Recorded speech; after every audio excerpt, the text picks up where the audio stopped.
25 anos depois, uma das produções nacionais mais queridas de todos os tempos retornou.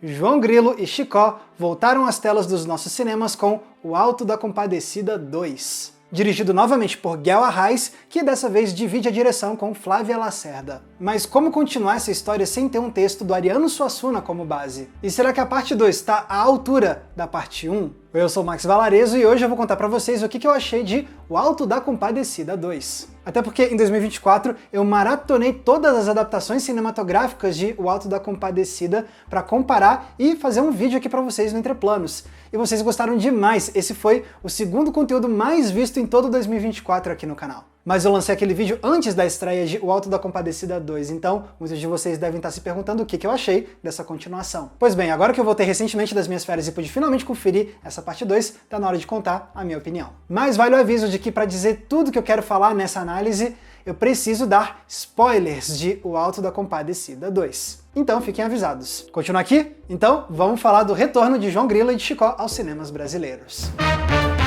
Antes de mais nada, vale lembrar que O Alto da Compadecida surgiu como uma peça de teatro de Ariano Suassuna que depois ganhou diferentes adaptações, incluindo uma produzida pela Globo em formato de minissérie de televisão em 1999. E depois essa minissérie foi reduzida, reeditada para se transformar num filme que foi lançado nos cinemas. E essa versão da Globo, que é a minha favorita, especificamente a minissérie, conseguiu fazer algo muito interessante. Eles se manteram fiéis ao texto original de Ariano Suassuna, mas também desenvolveram novas subtramas que eram diferentes, porém condiziam com a essência da peça. Em especial com toda a parte romântica entre o Chicó e a Rosinha. É um grande desafio você pegar o que estava no original, desenvolver ideias novas e juntar de uma forma que casa bem, mas Guel Arraes conseguiu. Mas agora corta para 25 anos depois e a nova produção tem que criar uma nova história totalmente inédita, sem ter uma peça do Ariano Suassuna para usar como base para adaptar. Mas e aí, como é que eles se saíram nessa tarefa?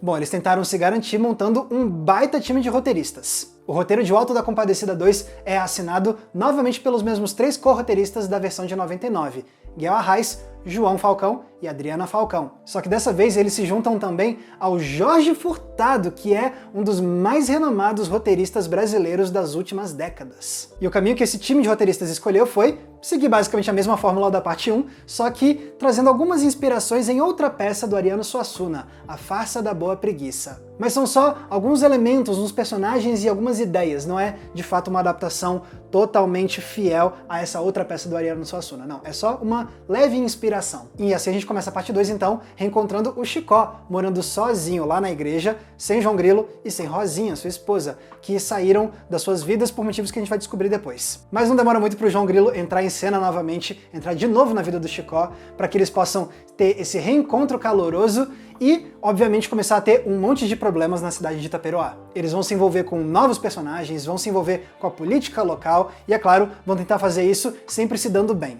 Só que o mais curioso é que isso tudo acontece com o João Grilo sem ter memória nenhuma do que aconteceu com ele no final da parte 1, ou seja, ele não lembra que ele morreu, foi para um julgamento divino e depois ressuscitou. Só que essa é uma história que o Chicó contou para todo mundo nos anos seguintes, então o João Grilo, apesar de não ter memória das suas aventuras divinas, acaba se tornando essa figura quase mística em Itaperoá. E essa fama vai fazer ele ser cobiçado no olho público e ser disputado por 2 pessoas em uma disputa eleitoral que a gente vai destrinchar daqui a pouquinho. E do lado do Chicó as coisas mudam também porque a Rosinha volta a aparecer na vida dele, então a gente vê como é o renascimento desse romance que foi tão bonito na parte 1. E é isso que eu quero dizer quando eu falo que a parte 2 segue a mesma fórmula da parte 1. Você tem a relação de amizade entre os 2 protagonistas, as trapalhadas que eles vivem ao tentar enganar as pessoas e os personagens secundários de Itaperoá, você tem a trama romântica do Chicó com a Rosinha e você tem o uso de personagens arquetípicos para trazer sátiras e comentários políticos sobre a sociedade brasileira. E ao trazer essas ideias todas de volta, a parte 2 tem sucesso em níveis bem variados. Algo que funciona muito bem sim nessa parte 2 são as performances do elenco, que seguem a mesma linha bem caricata que a gente viu na parte 1. Em especial as atuações de Matheus Nastergalli e de Selton Mello são encantadoras porque não é só um repeteco do que eles fizeram na parte 1. Sim, você reconhece que são os mesmos personagens, mas os atores têm a inteligência de trazer uma performance um pouco mais madura para os seus personagens. O que faz todo sentido porque de fato se passaram mais de 20 anos no universo dessa história. Então são performances que não ignoram a passagem do tempo. Eles trazem de volta o que tinha de melhor na parte 1 desses personagens, mas também revelam novas facetas desses homens, mostrando o que é um João Grilo e um Chicó de meia-idade. Dois homens que têm novas forças e novas fraquezas também. E o Matheus Nastergalli ganha ainda mais espaço para brilhar nessa parte 2, porque lá no ato final, além de interpretar o João Grilo, ele faz também Jesus e o Diabo. E apesar de ser o mesmo ator, você sente mesmo que são 3 personagens diferentes, por conta de como o ator modula a voz, a postura, os gestos. É realmente um trecho que demonstra toda a amplitude da atuação de Matheus Nastergalli. E o restante do elenco secundário também tá muito bem. A Virginia Cavendish, por exemplo, que faz a Rosinha, também retorna trazendo aquele encanto da personagem que a gente viu na parte 1, mas também revelando como ela é uma mulher muito mais madura. Inclusive, o roteiro faz um esforço muito consciente de mudar a Rosinha para que ela não seja mais só a mocinha cobiçada que ela era na parte 1, para que agora ela seja também essa mulher mais independente, que tem seus próprios desejos e planos para além do relacionamento amoroso. E é esse trio de personagens, o Chicó, o João Grilo e a Rosinha, que trazem os momentos mais emocionantes desse filme. No comecinho do filme, o reencontro do Chicó e do João Grilo é muito tocante. Você vê a sinceridade no olhar desses dois atores, que também na vida real deviam estar felizes com esse reencontro. E quando Chicó e Rosinha se unem novamente também lá para metade do filme, é muito tocante também. Testemunhar esses momentos na tela realmente trouxe essa ideia de que a gente está reencontrando velhos amigos, porque de fato as performances deles na parte 1 foram tão incríveis que eles acabaram criando alguns dos personagens mais queridos e populares do cinema brasileiro. Então, reencontrá-los dessa forma com tanto afeto é sim comovente. E isso é inclusive trazer de volta uma das inovações que a versão de 99 trouxe, porque a peça original do Suassuna não é muito sentimental, mas a versão de 99 incluiu essas subtramas românticas e desenvolveu os personagens para que realmente você sentisse esse afeto um pouco mais caloroso. Então não é de surpreender que esse coração que retorna na parte 2 seja provavelmente a melhor coisa de O Alto da Compadecida 2. E a gente tem também a introdução de novos personagens secundários em torno desse trio principal. E eu gostei de todos eles. Fabíola Nascimento como a moça da cidade grande, Clarabella, Humberto Martins como coronel, Eduardo Streblitz como Arlindo, o empresário de comunicação, Luiz Miranda como o malandro carioca, Thaís Araújo como a Compadecida, trazendo uma performance graciosa, deslumbrante. Todos esses personagens prendem muito a nossa atenção quando estão em tela, o que comprova o magnetismo dessas atuações. Então beleza, deu pra ver que eu gostei muito das performances, mas as atuações são só uma parte desse componente. Outra parte crucial é falar sobre os diálogos, o que eles estão dizendo enquanto trazem essas performances. Pois é, infelizmente nesse departamento as conversas entre os personagens não conseguem divertir tanto quanto a gente viu na parte 1. A versão de 99 tinha o grande benefício de se basear no texto original do Ariano Suassuna, que é repleto de diálogos espirituosos com sacadas inteligentíssimas. E dá pra ver que nessa parte 2 eles seguem essa mesma linha, eles tentam emular esse estilo. Mas emular não significa necessariamente replicar. Então você tem sim os diálogos rápidos, as sacadas, algumas piadas até repetidas, ou praticamente iguais ao que a gente viu na versão de 99, mas as piadas novas nesse aqui não conseguem ser tão poderosas, enquanto na parte 1 eu dava risada em voz alta, e continuo dando risada em voz alta de várias cenas, nessa parte 2 não é assim. Eu passei praticamente o filme todo sem dar uma risada gostosa e genuína, eu tava no máximo dando aquelas risadinhas, sabe, tipo...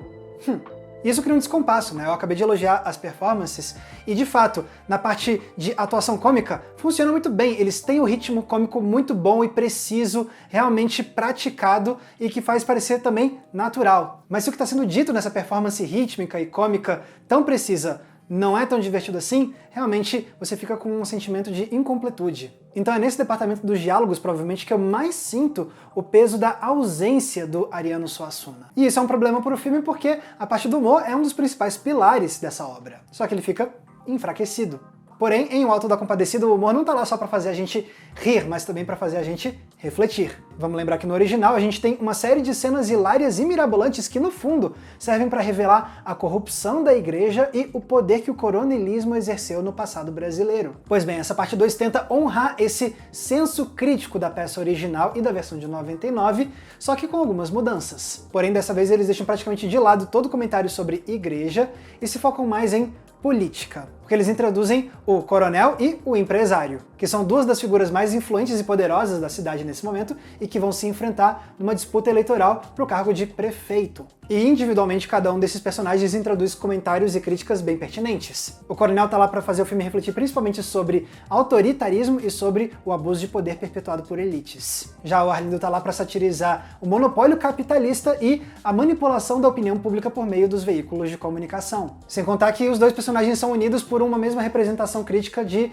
exploração dos pobres. Então essa abordagem funciona muito bem, porque é de novo trazer a intenção crítica que a gente viu no original, mas se focando em novas abordagens e novas temáticas. E temáticas que dialogam bastante com o mundo que a gente vive hoje, apesar da história se passar em décadas passadas. Especialmente quando a gente vê a disputa eleitoral dos dois personagens ser usada para representar a ideia da polarização política que a gente sentiu tanto aqui no Brasil ao longo da última década. Tá certo que o filme também não tenta se aprofundar demais nesse embate político, nem desenvolver tanto os seus comentários sobre ideologia. Até porque o filme depois quer demonstrar que esses dois personagens na verdade são muito próximos e muito parecidos quando eles decidem se unir para enfrentar a popularidade crescente do João Grilo. Mas no geral eu sinto que nesse campo dos comentários críticos sobre sociedade e sobre política, eu acho que essa parte 2 se enquadra e se equipara bem com o que a gente viu no original. São comentários desenvolvidos com uma boa acidez cômica e que, por mais que não se aprofundem tanto assim nas suas reflexões, ainda consegue fazer com que o público possa refletir um pouco mais sobre essas áreas. Ok, já falamos de performance, já falamos de roteiro, mas tem um ponto que é muito importante de ser debatido em relação a esse filme, que é a sua abordagem visual e estética. E aí que entram os maiores problemas de O Alto da Compadecida 2. Especialmente por uma decisão que pra mim é muito difícil de entender. A de filmar tudo em estúdio e com painéis de LED ao invés de ir a uma locação real como eles fizeram na versão de 1999. Pois é, enquanto da vez passada tudo foi filmado na cidade de Cabaceiras, na Paraíba, aqui eles decidem tentar recriar essa cidade para representar Taperoá, só que com painéis de LED, efeitos digitais e luz artificial. Por um lado, isso até que pode ter uma relação interessante com a ideia da peça de teatro original, porque quando você vê a forma como esses cenários são construídos e como os personagens se deslocam, parece sim ter um quê de cenografia teatral, só que high-tech. Então se essa fosse uma produção totalmente nova, que quer fazer uma nova versão cinematográfica da peça original, eu até conseguiria entender melhor. Porém, essa aqui é uma continuação de uma outra obra que se propôs a ter uma construção estética totalmente oposta a isso. E aí já começa a se criar um problema de coesão artística dentro da série. E a diferença fica gritante. Na versão de 99, as locações reais deram vida com muita autenticidade a esse sertão e as vidas de lá. E isso faz toda a diferença. Você sente a história do lugar de uma forma mais viva. Você tem o concreto das construções que trazem um senso muito vivo de história vivida e longa. Você sente o calor na pele por causa da iluminação do sol. Você tem um senso geográfico muito real dessa cidade. Você tem vistas naturais encantadoras. E aí quando você vai para as partes mais fantasiosas e você tem o uso de efeitos especiais, é algo que parece contido e condizente com aquele instante da história. O mesmo se aplica às lorotas que o Chicó conta, que são alguns dos instantes mais lúdicos dessa adaptação de 99.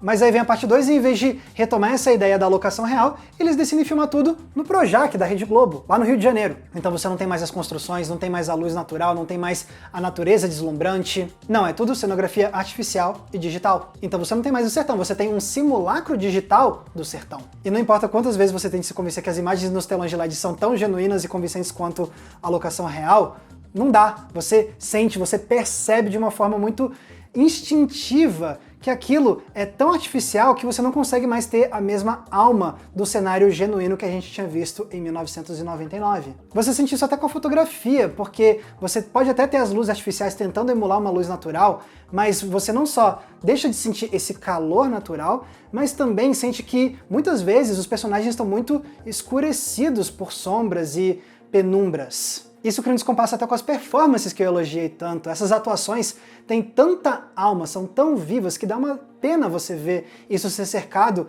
por um sertão digital criado por zeros e uns que parece não ter alma. Isso tudo me faz pensar, inclusive, que é meio irônico o jeito que esse filme usa a personagem da Clarabella. No filme, ela é utilizada para satirizar uma burguesia que faz uma busca superficial e performática de uma autenticidade do sertão, mas sem querer se engajar pra valer com essa realidade. Que é sim uma crítica muito válida e pertinente, mas também não é exatamente isso que esse filme tá fazendo? É irônico porque a Clarabella, pelo menos, se dispôs a pôr os pés no sertão, ao contrário desse filme. O que nos leva à pergunta por quê? Por que filmar tudo em estúdio em vez de voltar pro sertão como foi feito em 99? A resposta mais óbvia é logística. É mais fácil, rápido e barato filmar lá nos estúdios do Projac, em vez de fazer toda essa viagem com toda a equipe lá pro sertão. Mas será que não tem mais por trás disso? Será que essa escolha de filmar em estúdio também não reflete qual é a postura estética que esse filme tem em relação ao legado de O Alto da Compadecida da Globo? Eu acho que sim.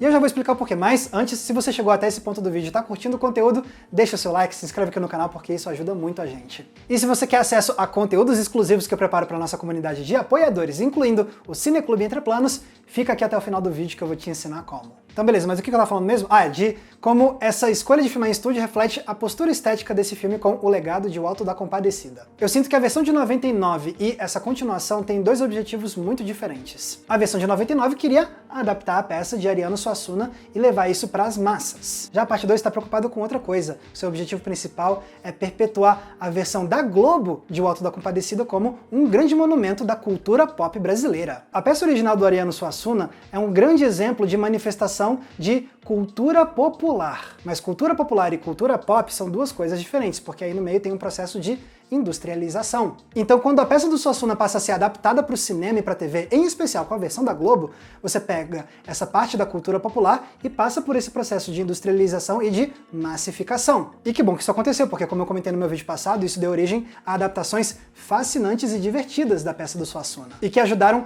a popularizar ainda mais o legado desse artista brasileiro tão importante. E a versão da Globo tem um destaque ainda maior nesse processo, porque ela realmente ganhou uma proporção muito maior. Ela transformou seus astros em alguns dos atores mais queridos e populares da história do Brasil. Ela sedimentou bordões que nunca mais saíram da boca do povo brasileiro. Ela criou memórias afetivas, ela vendeu DVDs, Blu-rays, movimentou o mercado. E quanto mais tempo foi passando, mais a versão da Globo de O Alto da Compadecida foi se consolidando como uma grande obra de cultura pop brasileira. E aí, 25 anos depois, vem O Alto da Compadecida 2 e olha para essa reputação de colosso pop brasileiro e pensa, como a gente pode explorar isso ainda mais e reforçar ainda mais essa mística. E isso leva a parte 2 a reforçar ainda mais a veia comercializada dessa versão da Globo, só que de um jeito que pesa demais a mão e sai de controle. Vamos voltar para a parte digital que eu ressaltei agora há pouco. Ela não tá só nos painéis de LED, ela tá lá para também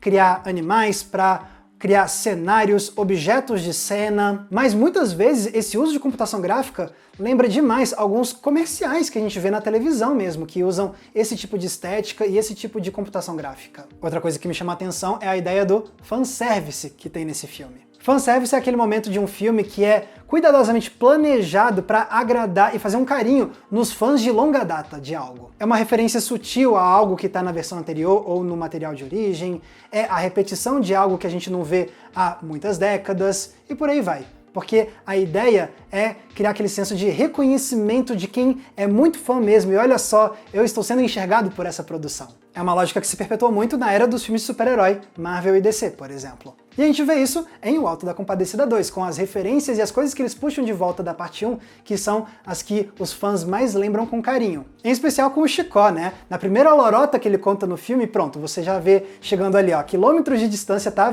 se aproximando o bordão. E é o que acontece, você tem a pausa dramática, o close no rosto do personagem para ele falar Não sei, só sei que foi assim. Quer mais um exemplo? Então vamos falar da trilha sonora desse filme. Enquanto na versão de 99 a trilha sonora era principalmente instrumental e música de fundo, você aqui tem outra abordagem que também traz o instrumental, mas que também aposta muito em canções de música pop brasileira, trazendo algumas cantadas por nomes gigantes, tipo o João Gomes. Essas faixas têm muito destaque e embalam momentos muito importantes do filme. Lembra até mesmo o uso que novelas fazem de músicas-tema. Então até na trilha sonora você tem um apelo maior pro pop. E veja bem, não tem nada de inerentemente errado nessas coisas. Não é um problema por si só você usar computação gráfica, você ter fanservice, você usar música pop. Isso está presente em vários filmes incríveis. Mas o jeito como essa parte 2 combina todos esses elementos mostra que o filme está muito preocupado em se alinhar com as tendências da cultura pop do momento. E isso faz ele parecer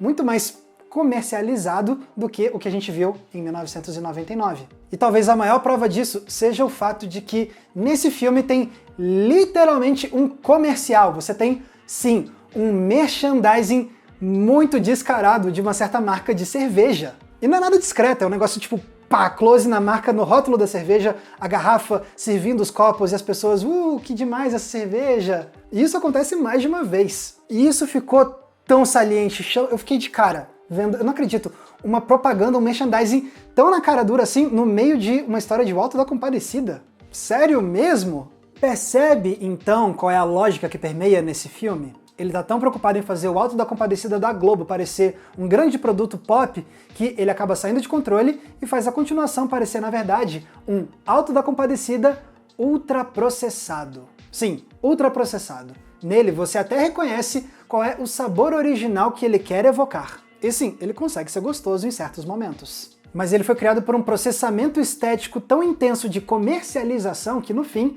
você não sente mais aquele gosto autêntico do original e também não se sente nutrido de verdade.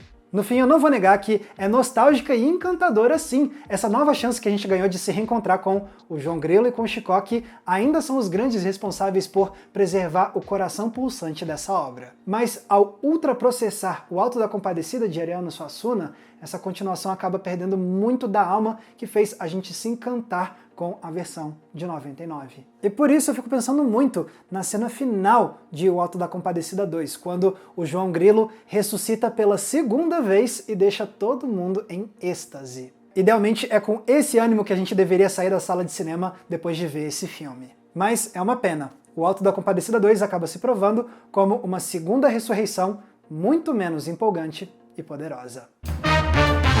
Mas agora eu quero ver de vocês, pessoal, o que vocês acharam de O Auto da Compadecida 2? Gostaram? Não gostaram? Concordam com o que eu falei ou não? Escrevam aqui embaixo nos comentários que eu vou adorar ler o que vocês têm a dizer. E pessoal, lembrando que se vocês querem ajudar a manter o Entre Planos no ar, vocês podem entrando na nossa comunidade de apoiadores do Entre Planos no Apoia-se. E aí você ganha acesso a conteúdos e eventos exclusivos. Tem recomendação de filme toda semana no inbox do seu e-mail, grupo fechado, lives exclusivas e também o nosso Cineclube Entre Planos pra gente debater um filme por mês juntos via videoconferência. Para ter acesso a isso tudo e fazer parte dessa comunidade, é só clicar no link aqui embaixo na descrição.